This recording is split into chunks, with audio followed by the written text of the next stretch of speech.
Hello students, this is Dr. Shabana Singh from Analysis Whole. Today I am going to explain about the Shakespearean sonnet, Let Me Not to the Marriage of True Minds. So, let us understand the first stanza. Let me not to the marriage of true minds admit impediments. Love is not love, which alters when it alteration finds, or bends with the remover to remove. In this quatrain, Shakespeare describes a true love as a uniting of two minds, and marriage in the sense of two merging into one.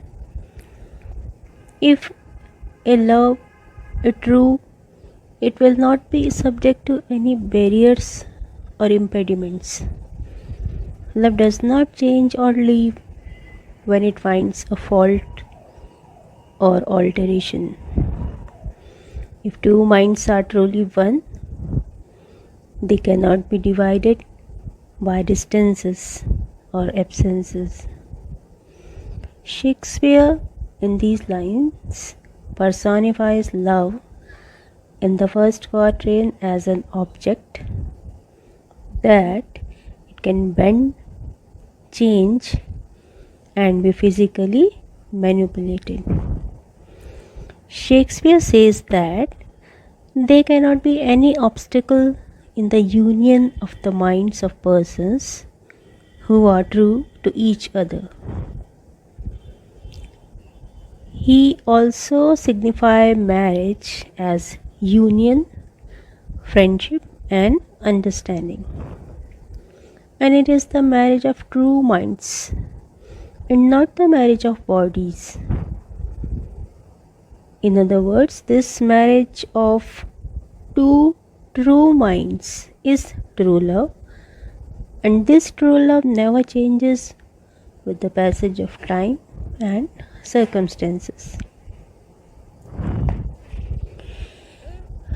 That love is not true love which changes when it finds a chance to change. True love, or the spiritual love, does not submit to the power of its annihilator. Here, in these lines, the poet gives the idea of the genuine love which never changes and never yields. It always remains permanent. Now we will discuss the second stanza.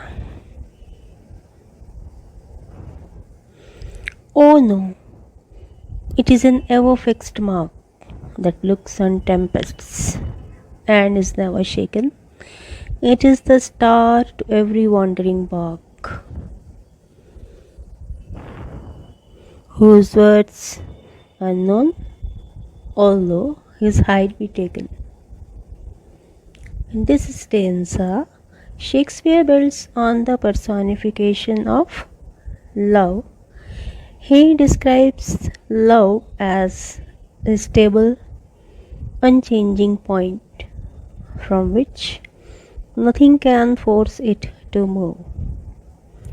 And to stabilize the stability of love, Shakespeare uses a metaphor in which he compares it to ever-present North Star, which would be used for navigation and was continuously visible in the northern hemisphere.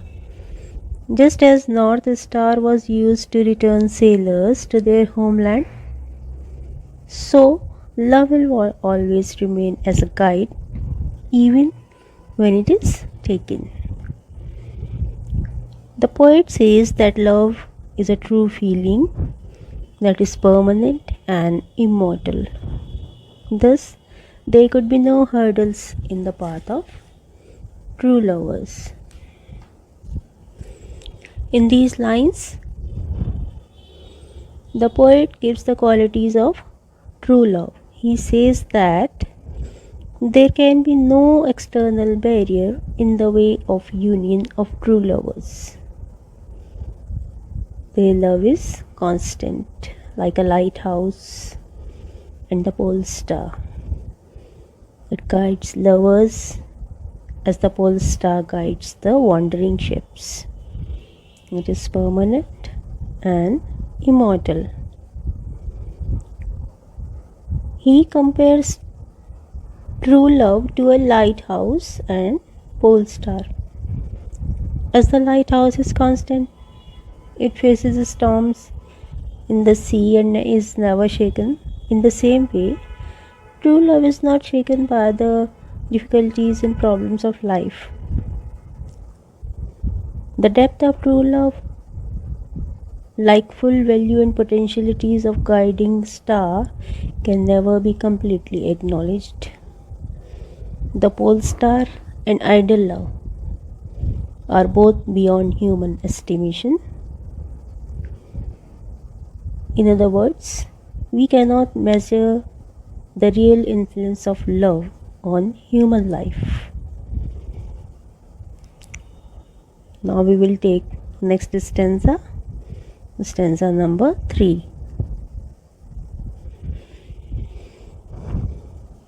Love's now time's fool, though rosy lips and cheeks, within his bending sickle's compass, come.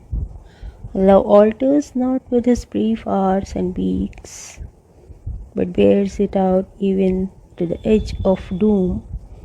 If this be error, and upon me prove, I never did, nor no man ever loved.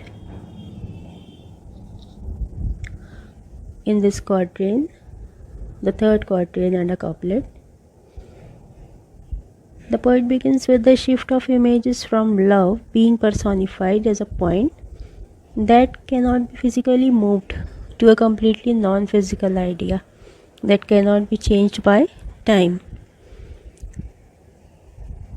The poet says that true love is not time's slave. Time's slave. It does not change with the passage of time, although time is a universal destroyer. It can destroy everything. It can cut down the physical beauty of a person. But true love does not come in the range of time's sickle. Time has no effect on true lovers. Here, in this stanza, time is personified as a farmer harvesting the crops with a sickle. In other words, our physical beauty is temporary, seasonal, and mortal. But true love is always constant and immortal. Its stand is still even to the dreadful day of judgment. The poet strongly affirms the steadfast nature of true love. In the last couplet, the poet makes a claim. He says that if anybody can prove him wrong in his assessment of true love, he will admit that he is not a poet, nor has anybody loved in this world. These lines shows that the fixed and eternal nature of perfect love. In this couplet, the poet completely leaves the metaphor and personification of love and focuses on the truth of the poem as a whole. In the last couplet, Shakespeare is challenging the reader to disprove his point in that true love will overcome all physical barriers. And if the reader is able to disapprove this poem, then there is no way Shakespeare can be credited as a writer, nor can it be stated that any man has ever true loved. So I think you understand this poem. Thank you for listening.